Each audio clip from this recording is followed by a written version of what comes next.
Ich bin hier in Medjugorje mit einem inzwischen guten Freund, haben uns über die Zeit kennengelernt. Wie heißt du? Rudi. Und Rudi, du machst so viel für Medjugorje. Warum machst du das alles? Ach, kann ich selber gar nicht beantworten, die Frage, weil ich es gar nicht weiß. Ich meine, ich bin 2004 zum ersten Mal nach Medjugorje gekommen. Da habe ich irgendwann angefangen, im Rahmen meines fotografischen Hobbys Kalender zu erstellen, einen Jahreskalender über Medjugorje. Am Anfang war das nur für Freunde angedacht.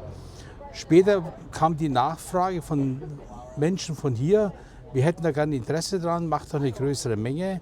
Und da habe ich angefangen, den Kalender professionell zu gestalten, zu drucken zu lassen und dann entsprechend zu verbreiten. Ja. Da gibt es keinerlei wirtschaftlichen Interessen. Wenn ich das heute als Gesamtpaket sehe, habe ich nichts drauf bezahlt, aber ich habe nichts verdient damit. Ja. So soll es ja auch sein, wenn man für den Glauben oder für die Mutter Gottes oder für den Himmel arbeitet. Ja, und im Laufe der Jahre kamen immer mehr Kontakte dazu über das Thema Medjugorje, über das Thema Glauben. Habe ich viele, viele weitere Menschen kennengelernt. Und dann kam irgendwann einmal die Idee auf, ein Bildband über Medjugorje zu machen. Den habe ich dann auch gemacht, aber in einer relativ kleinen Auflage, waren glaube ich 500 Stück, und dann war das Thema für mich erledigt. Und jetzt vor, ich glaube 4 Jahre ist es her, da hat mich Hubert Liebhardt, den ja viele kennen, der das Medjugorje Informationszentrum betreibt, der hat eine Anfrage bekommen von einem Verlag, ob er als Hubert Liebhardt nicht einen Pilgerführer über Medjugorje herausbringen möchte. Hubert Liebhardt hat das aus Zeitgründen abgelehnt. Nee, da hat er keine Möglichkeiten dazu. Aber er hat gemeint, es gibt einen, der hat viele Bilder, sprechen Sie den mal an. Das war halt ich. Ja. Und dann kam der Kontakt zu dem Verlag in Deutschland. Die haben mich angesprochen, ob ich einen Pilgerführer über Medjugorje machen könnte. Ich sage, okay, Bilder habe ich viele, aber so mit Texten und schriftstellerischer Arbeit bin ich eher ungeeignet. Aber nach einigen Diskussionen habe ich dann gesagt, okay, ich mache es trotzdem. Ja. Und dann ist innerhalb relativ schneller Zeit, ich glaube, es waren gerade 5 Wochen Vorbereitung, ist das Pilgerbüchlein über Medjugorje entstanden. Hat 86 Seiten, ist mittlerweile in der 3. Auflage erschienen, immer wieder ergänzt um Neuigkeiten. Jetzt natürlich im letzten Jahr eine Hill of Start war natürlich eine ganz wesentliche Neuigkeit, die wir da in die 3. Auflage mit hereingenommen haben. Ja, und so kam immer mehr Kontakt und irgendwann kam der Punkt, wo ich mich entschieden habe, meine Facebook-Seite und Instagram-Seite ausschließlich für den Glauben zu verwenden, für nichts anderes mehr. Also keine Landschaftsbilder mehr, keine Tierfotos, keine Bergaufnahmen, alles raus und ausschließlich Themen, die mit dem Glauben zu tun haben, mit dem katholischen Glauben und mit Medjugorje, bei Möglichkeit. Ja, und mittlerweile hat die Seite 14.400 Follower. Das ist nicht gigantisch, aber es ist auch nicht wenig. Ja. Und dann kam dann ein YouTube-Kanal dazu, Spirit of Medjugorje, wo ich da, wenn die Zeit es erlaubt, immer wieder kleine Videoclips einstelle. Und und dann irgendwann beschäftigt man sich auch mit dem Thema, wie kann ich Informationen über Medjugorje schnell verbreiten, nicht nur auf den sozialen Netzwerken, sondern auch per E-Mail und über einen anderen Weg. Und da habe ich mir einen Blog eingerichtet, der so alle 2-3 Tage mit neuen Informationen gefüllt wird, die ich entweder hier direkt aus Medjugorje erhalte oder selbst hier feststelle. Das sind oft ganz banale Dinge. Das ist mal ein Bericht über die zurzeit laufenden Straßenbauarbeiten hier in Medjugorje, weil viele Leute, die einfach nicht ständig herkommen, die sind natürlich auch daran interessiert, was verändert sich im Ort. Gibt es neue Hotels oder wie viele Pilger sind da? Wie ist das Wetter in Medjugorje? So viele Dinge. Und das läuft mittlerweile ganz gut und habe dadurch viele Kontakte auch in der ganzen Welt. Und man merkt es ja jetzt hier, ich bin jetzt auf einem Seminar für Organisatoren, die mit Medjugorje zu tun haben. Da haben wir jetzt der 4 Tage geistliche Erneuerung. Ja, und da treffe ich immer wieder Leute, die meine Facebook-Seite regelmäßig besuchen, die ich gar nicht persönlich kenne, die mich dann ansprechen und sagen, bist du der Rudi? Ja, ich bin's. Ja. Und das freut einen natürlich, wenn man sieht, okay, das kommt bei den Menschen an. Und gerade das Thema Bilder und Videos ist ganz, ganz wichtig für die Leute, die aus welchen Gründen auch immer nicht regelmäßig kommen können. Die entweder krankheitsbedingt nicht immer nach Medjugorje fahren können oder die zeitlich die Möglichkeit nicht haben und so verschiedene andere Dinge. Ja. Und da ist es wirklich eine feine Sache, was ich sehr gern mache. Ist viel Arbeit, man muss jeden Tag 2-3 Stunden an dem Thema arbeiten, bis man immer wieder neue Bilder hat und so weiter. Und das Tolle ist, ich mache es mittlerweile, werden vielleicht die einen oder anderen schon gesehen haben, dass ich Bilder im WhatsApp habe und Facebook, die mit Botschaftstexten oder mit Texten von Pater Slavko hinterlegt sind. Wow, ich finde die fantastisch. Ja. Und das ist eine ganz tolle Sache, weil ich bin selber nie auf die Idee gekommen. Aber eine Frau aus Tirol, ja, die verwendet jetzt immer meine Bilder, macht einen Text dazu und schickt mir das jeden Tag. Jeden Tag 3 Bilder und da spare ich mir schon mal ein bisschen die Arbeit. Und die ist sehr kreativ, ja, die findet eigentlich zu jedem Motiv immer den passenden Text. Und das ist eigentlich alles, das ist keine große Kunst, aber wir müssen alle dranbleiben, alle. Jeder auf seinem Weg und jeder mit seinen Möglichkeiten, das Thema von Medjugorje, das Thema der Mutter Gottes weiter zu verbreiten.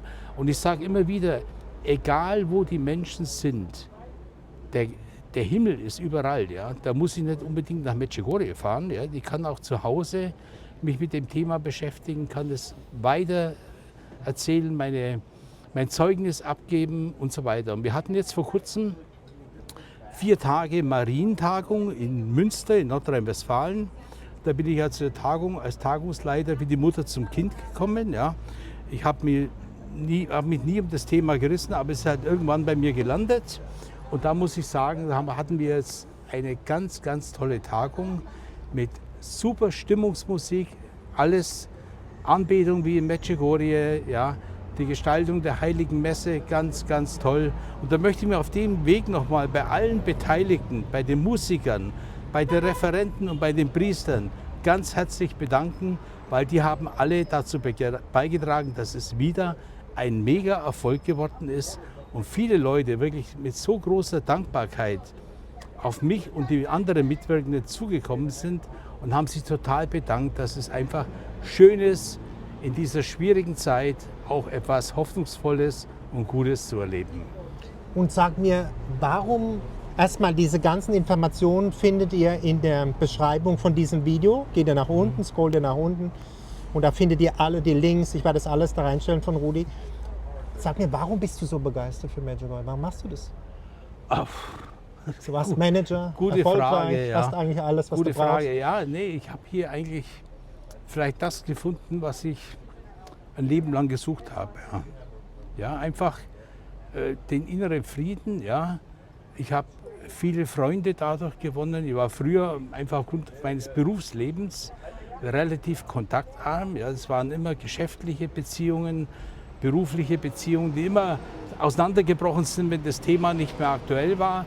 Und hier habe ich wirklich viele Menschen kennengelernt, die hier leben oder Menschen, die in Deutschland, Amerika, egal wo leben, wo das einfach verbindet. Und hier und eines ist ganz entscheidend, die Mutter Gottes, die führt die Menschen alle zusammen. Ja. Die sorgt genau dafür, und das merke ich immer wieder, wenn ich etwas brauche, wie zum Beispiel für die Marientagung. Das war am Anfang schwierig, da Musiker zu finden. Habe es abgegeben an den Himmel und plötzlich waren sie alle da. Ja. Oder Referenten oder vor allem auch Priester. Es ist gar nicht so einfach, Priester zu finden, die sich 4 Tage für so eine Veranstaltung hergeben. Und da brauchst du wirklich gute Leute. Und hat alles funktioniert. Und das ist das Geheimnis, habe ich auch gelernt in Medjugorje. Ihr müsst alles abgeben. Gott sagt im Alten Testament schon, seid ruhig, ich bin Gott, ich kämpfe für euch. Also ihr übergebt alles, aber ihr müsst es im Glauben machen. Und wenn ihr jetzt keinen Glauben habt, dann sagt er, lieber Gott, ich habe das jetzt gehört, es hat einen Grund, dass ich das höre und gebt mir Glauben. Und es ist ganz wichtig, das habe ich jetzt gerade auf der letzten Tagung, war das für mich nur so ein Schlüsselerlebnis. Da hat ein Priester einen Vortrag gehalten und der hat im Prinzip damit geändert, Leute, wenn ihr betet, betet nicht für euch selber, betet nur für andere. Das, was ihr braucht, weiß der oben eh und je und das kommt im Prinzip so oder so auf dem richtigen Weg. Und da möchte ich auch anfügen, ich war ein gebrochener Mensch, bin nach Medjugorje gekommen, habe vor 10 Jahren mit einem Priester gesprochen. Ich hatte genau die Vorstellung, ich lebe bei Frankfurt, ich werde Banker und kriege einen Haufen Geld, arbeite an der Börse, ein Topmodel, 5 Kinder. Und der Priester setzt mich, ganz einfacher Priester setzt sich hin, zündet eine kleine Kerze an und sagt, Thomas, für 2 Minuten das Gespräch gedauert, arbeite für das Königreich und alles wird dir dazugegeben. Damals habe ich gedacht, was will der von mir? Ich verstehe nicht, was der meint. Jetzt weiß ich es. Seitdem ich den Kanal habe, die Mutter Gottes hat mich gefragt, mach den Kanal, mach Zeugnisse, wir haben wie, du läufst gerade vorbei, ergibt sich ganz genau, richtiger Moment, alles. Und dann kriegt ihr alles dazu. Dann ist, wie du sagst, dann kommen die Musiker, der Priester kommt. Es kommt alles. Wir müssen im Prinzip Dondo Lindo, Jesus, sorge du. Genau. Das ist eine Novene, die beste, ich bete keine Novene, aber diese Novene oft, die Absolut. Übergabe-Novene, Dondo Ja. Lindo. Merkt euch die? genau. Und glaubst du auch, diese Begeisterung kommt hier, dass Medjugorje diese Begeisterung hervorruft in unseren Herzen? Ist das bei dir auch so, dass diese... Ja, ich denke einfach, die Mutter Gottes, wenn die einen braucht, dann führt sie ihn hierher. Ja? Und selbst Menschen, die eigentlich gar nicht die Absicht haben, daher zu fahren, wenn sie glaubt, das ist gut, wenn der hierher kommt, kommt er auf irgendeinem Weg hierher. Mit Und mir wenn so er passiert. erst mal da ist, alles andere sorgt ihr dafür. Ja? Ich habe auch mich nie mit dem Gedanken beschäftigt, ein Buch zu schreiben, ein Bildband herauszugeben, eine Marientagung über viele Jahre hinweg zu führen, ein soziales Netzwerk zu betreiben, was viel Arbeit war nie mein Ziel. Es ist alles automatisch gekommen. Ja, und die Mutter Gottes ist die beste Netzwerkerin auf der ganzen Welt, weil die weiß genau, wie sie die Fäden ziehen muss, wie sie die richtigen Fachleute bekommt für alles. Die sucht die alle raus. Wir brauchen uns gar nicht darum kümmern.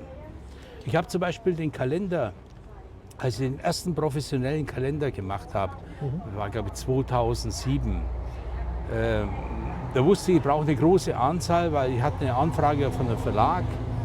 Und da habe ich gedacht, okay, ich kann das selber gar nicht machen. Ihr habt zwar die Fotos, aber die Gestaltung, das ganze Verfahren mit dem Druck, null Ahnung. Ja. Kurze Zeit später habe ich einen Kontakt gekriegt zu einer Grafikerin, deren Mann auch sehr viel für die katholische Kirche arbeitet, ja, sehr viel für den verstorbenen Papst Benedikt gearbeitet hat als Fotograf. Und die hat gesagt, okay, das mache ich für Sie zum Freundschaftspreis. Und damit war das ganze Problem erledigt. Und so ist das Jahr für Jahr, hat sich das immer besser entwickelt. Entwickelt, genau. Und warst Manager, du warst in der Industrie. Medjugorje ist das Zentrum für die Beichte. Was würdest du Leute sagen? Viele in Deutschland denken, man geht da in diesen dunklen Raum und da muss man das Scham haben und das ist so peinlich. Wie ist die Beichte wirklich? Du hast es hier gemacht, du kennst die Beichte. Ja, ich sage mal, ich bin jetzt, bei mir war es ganz einfach, ich habe zum letzten Mal gebeichtet, als ich zur Erstkommunion gekommen bin. Oder zur Firmung vielleicht noch. Das war die letzte Beichte, da war dann nichts mehr. Ja. Totenstille, weil ich habe mir nie vorstellen können, zum Priester zu gehen und zu beichten. Ja. Aber ich habe dann hier in Medjugorje, wo ich zum ersten Mal da war, bin ich auch mal am letzten Tag dauernd um die Beichtstühle rumgeschlichen, habe das so beobachtet, wie die Menschen reingehen, wie sie wieder rauskommen. Ich habe mir nicht vorstellen können, dass ich da reingehe. Und habe natürlich geschaut, dass ich bei Möglichkeit keinen deutschen Priester finde, dass ich eine Ausrede habe nach dem Motto, ja, ich hätte, aber bitte war da keiner da. Ja. Ja, und dann kam halt so ein Beichtstuhl, da war deutsch und war keiner vorne heraus gestanden. Keine Schlange, gar nichts. Dann habe ich gedacht, okay, nützt nichts, ich gehe rein. Ja. Und da bin ich rein, habe den Priester erstmal gesagt, ich sage ihm gleich, wie das hier funktioniert. Null Ahnung, ja. Ja, ich war schon ewig nicht mehr, ja. Ja, und dann habe ich damals eine Lebensbeichte abgelegt für mein ganzes Leben, ja. Und das Erstaunliche war, du fühlst dich ja danach, wie wenn du aus der Badewanne kommst. Blitzblank, sauber, ja. Keine Belastungen, nichts mehr. Das ist ein ganz tolles Erlebnis. Aber damit ist noch nicht Schluss, was dann oft anschließend kommt.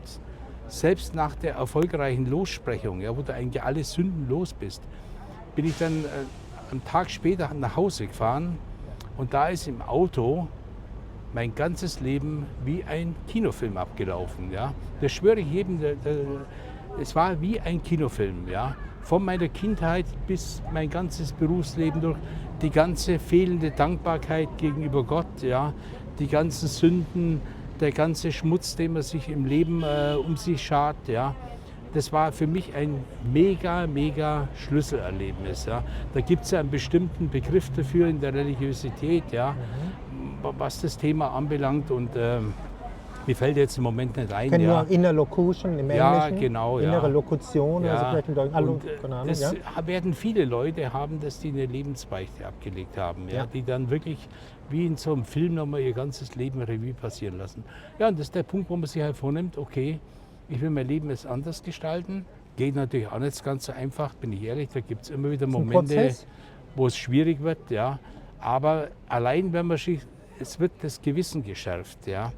Das heißt, früher ist man über Sünden einfach hinweggegangen, da war das egal, war halt notwendig.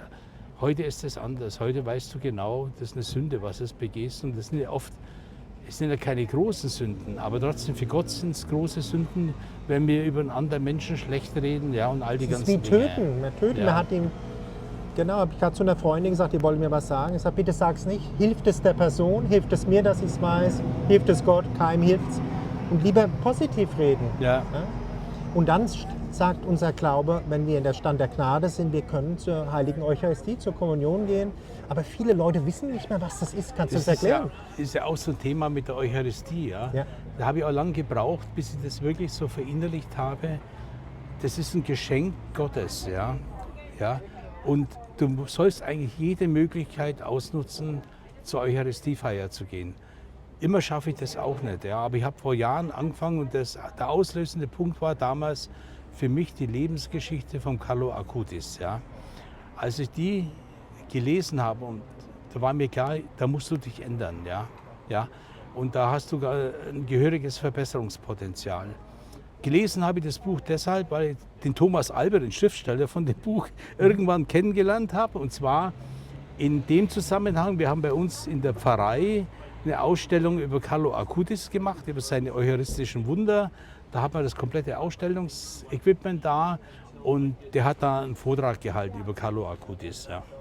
Wow, und das ist für unsere protestantischen Freunde, die schauen, warum haben wir die Heiligen, die inspirieren uns, wie genau Absolut. dich jetzt, einfach sich mit einem neuen Thema zu beschäftigen.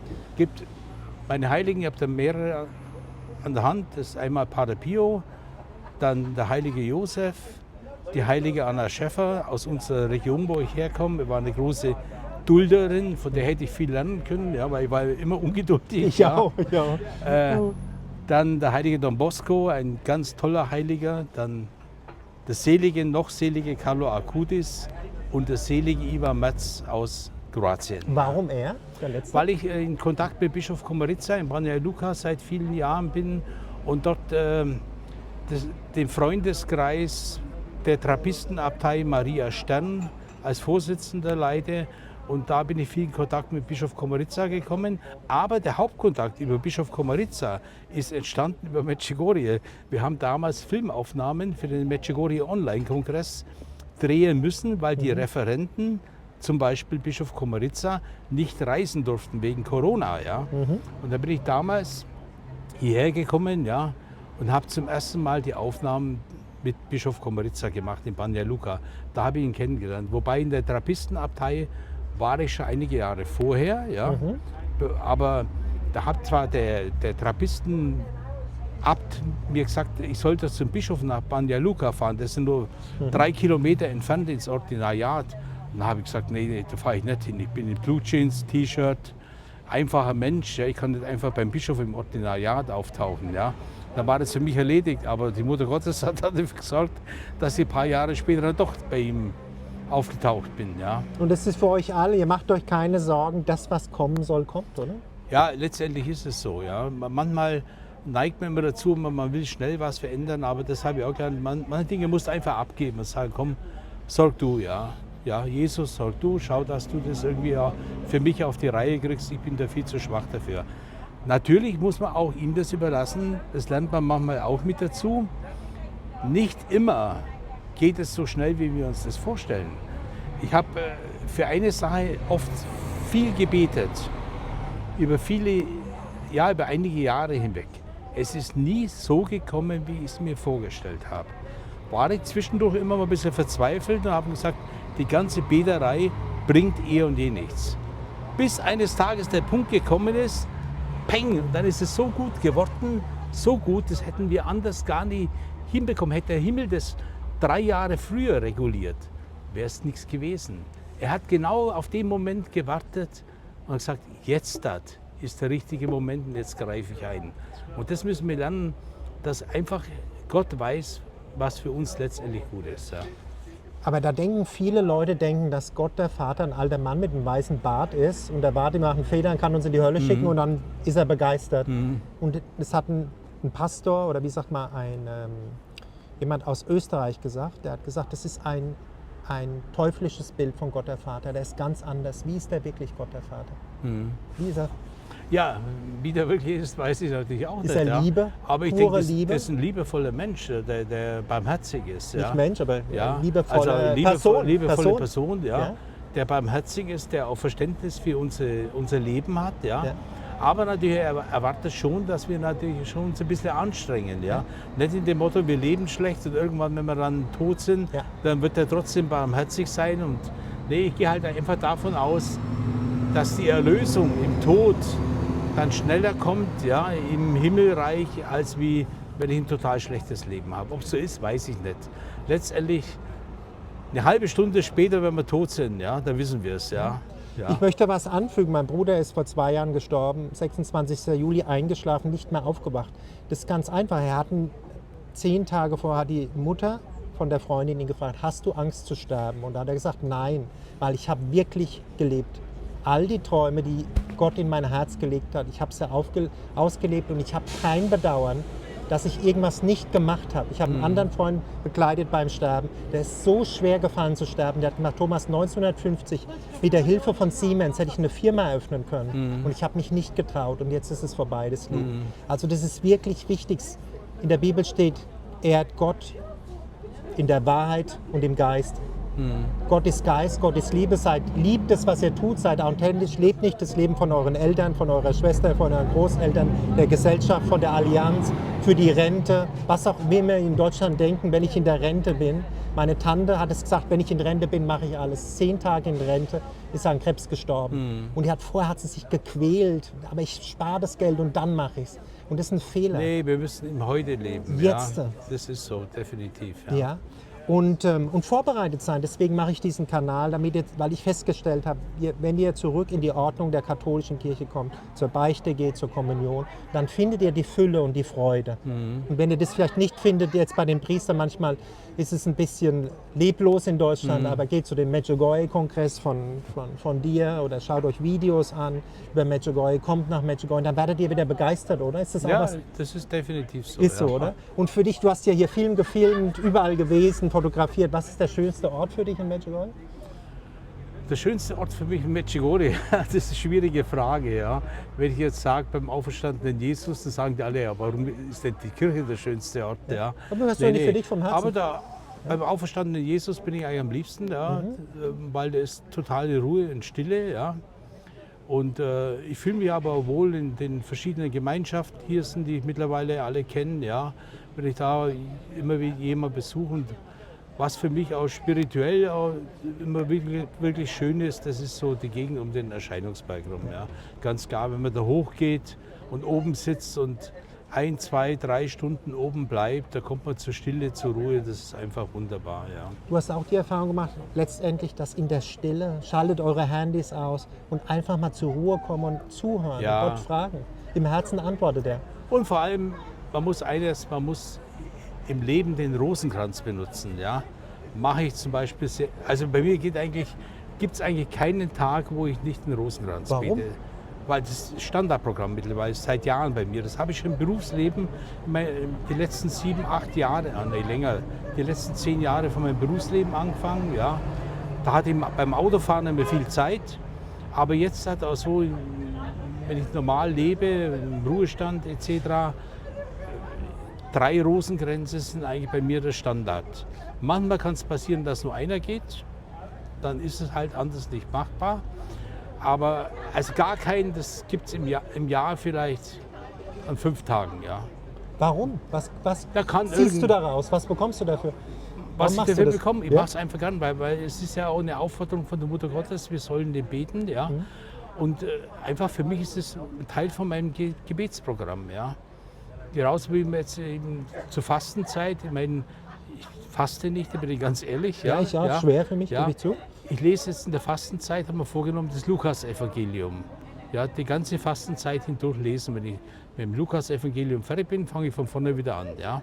Und das ist halt mein Bestandteil in der Fastenzeit. Und so gibt es für jeden irgendetwas, was er da machen kann. Ja? Genau, ist so schön, was du sagst. Und am Ende, und Pater Pio sagt, der Rosenkranz ist die Waffe für unsere Zeit. Santa Lucia von Fatima sagt, es gibt kein Problem, was ihr nicht mit dem Rosenkranzgebet lösen Ganz könnt. genau. Hast du auch erfahren? Absolut, ja. Und was mir gerade noch einfällt, was ich nur, in diesem Jahr ist ja der 25. Todestag von Pater Slavko. Letztes Jahr hat mein Freund Thomas Alber ein Buch über Pater Slavko herausgebracht. Er konnte selbst nicht hierher reisen, aus verschiedenen Gründen. Da habe ich für ihn das ganze Bildmaterial über Pater Slavko zusammengesucht. Und das war auch ein tolles Erlebnis bei der Sophia, der Schwester von Pater Slavko, im Familienalbum blättern zu dürfen, in alten Schwarz-Weiß-Bildern und die abfotografieren. Ja. Und das kann ich nur, wir haben es gestern auch mit dem Pfarrer besprochen, ja, hier in Medjugorje. Den 25. Jahrestag, Todestag von Pater Slavko, da muss man sich richtig was einfallen lassen, weil es hat er verdient. Ja. Absolut. Und, der Gründer vom Jugendfestival, Mother Village, Mutter, so viel gemacht für uns alle. So viele gute Werke und ich sage mal, das Seligsprechungsverfahren, die Initiative läuft ja immer noch. Das wird auch noch viele, viele Jahre dauern, bis da letztendlich irgendwas in Bewegung kommt. Ja. Aber man muss einfach geduldig sein. Ja. Ja. Und du hast auch gemerkt, du hast dich hier in Medjugorje gelernt, die Mutter Gottes spricht öfters davon, wir sollen im göttlichen Willen leben. Das heißt, dein Wille geschehe in meinem Leben. Und merkst du, dass wenn du so in der Absicht lebst, dass dein Leben ruhiger wird, friedvoller, Absolut, Sachen ja. fallen an seinen Platz, wo sie hinfallen sollen? Absolut, das Leben wird wesentlich ruhiger. Ja. Das habe ich bei mir selber festgestellt. Ja. Und es gibt ja immer Störungen im Leben. Es bleibt ja nicht aus. Das Leben von uns, das ist ja ein Kreuzweg, den wir gehen. Ja? Genau so ist Ob wir es wahrhaben wollen oder nicht. Beim einen ist es ein stärkerer Kreuzweg, beim anderen ein schwächerer, beim anderen ist dieses Thema, beim nächsten dieses Thema. Aber mit dem Glauben können wir das leichter tragen. Ja? Ja? Und letztendlich wissen wir uns immer geborgen von Gott. Ja? Immer. Ja? Der wird uns nie allein lassen. Ja? Und darum ist es wirklich auch wichtig für die Menschen auch zu beten, die Gott noch nicht gefunden haben. Ja? Die dürfen auch nicht aufgeben. Und das Tolle war jetzt bei der letzten Botschaft, der Satz von der Mutter Gottes, betet mit eurem Leben. Und das ist eine steile Herausforderung. Ja. Mit dem Leben beten. Ja? Nicht bloß bla bla bla. Ich sage mal, es gibt die Betschwestern, ja, das ist das eine, die brauchen wir. Ja, aber wir brauchen auch Leute, die mit dem Leben beten. Ja? Ja, mit deinen Kalendern, ja, mit deinem Kongress. Nicht nur das, sondern einfach durch gute Taten, durch einfach das Anständigsein. Ja? Ja. Es reicht ja schon aus, wenn die man Wahrheit zu sagen, jemand nett ist, wenn man jemand nett grüßt und all die ganzen Dinge. Ja? Amen, schön. Und am Ende, was würdest du sagen Leuten, warum sollen die mal hierher kommen? Ich sage mal so, alle, die hierher kommen, werden irgendwann katholisch. So einfach ist es. Ja, ich habe letztes Jahr hier auch ein Ehepaar kennengelernt, da haben mich ein Freund gebeten. Der Speicher war voll, aber ich habe ihn befreit und jetzt können wir weiterreden. Du hast gesagt, du hast in Mostar einen? Ja, ich habe einen Freund in Mostar, der ist Lehrer und zugleich Touristenführer. Und der hat mich letztes Jahr mal angerufen und sagte, du, ich habe da ein Ehepaar aus Deutschland oder ein Ehepaar mit Tochter. Die wollen so einen Blitzbesuch in Medjugorje machen, so 30 Minuten. Kannst du da eventuell, weil du gerade da bist, denen das mal zeigen? Da habe ich gesagt, du sag mal, bist du verrückt oder was? In 30 Minuten kann ich nicht Medjugorje zeigen, das will ich auch gar nicht. Weil die Leute gehen mit einem vollkommen falschen Eindruck wieder zurück. Ja? Das geht definitiv nicht, mache ich nicht. Ja? Ja, und dann 10 Minuten später ruft er nochmal an, ja, wenn wir eine Stunde machen. Sag ich, nee, eine Stunde mache ich auch nicht. Ja? Ja, haben wir hin und her diskutiert und habe gesagt, komm, okay, ich mach's für dich. Ja.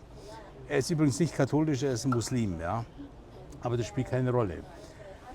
Kam dann mit dem Ehepaar hier an, geplant war maximal eine Stunde, weil mehr Zeit hatte er nicht. Ja. Und dann habe ich dem Ehepaar, das war eine Ärztin, eine Journalistin und ein Arzt, ja, da habe ich halt denen am Kirchplatz hinten erzählt über Medjugorje, über das ganze Thema. wie das entstanden ist und was der Inhalt dieser Botschaften ist etc. Und das Tolle war, es sind aus einer Stunde 5 Stunden geworden. 5 Stunden, wo wir auf dem Kirchplatz gesessen waren, wo die viele, viele Fragen gestellt haben. Und am Ende, sie kommen wieder. Ja. Das müssen sie einmal wirklich erleben. Die waren total begeistert. Ja. Und das war für sie am Anfang ja nur so ein Touristen-Hotspot.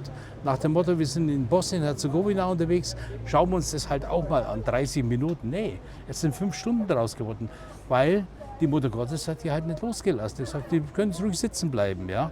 War ganz, ganz toll. Ja. Und das ist die Regel hier zum Abschluss. Wenn ihr herkommt, ihr könnt alleine kommen. Man sagt, die Mutter Gottes übernimmt und wird der Reise für euch hier sein. Wenn ihr euch wohler fühlt in der Gruppe, kommt in der Gruppe. Habt keine Angst, aber auch alleine zu kommen, oder? Genau. Danke, so ist lieber es. Rudi. Gerne.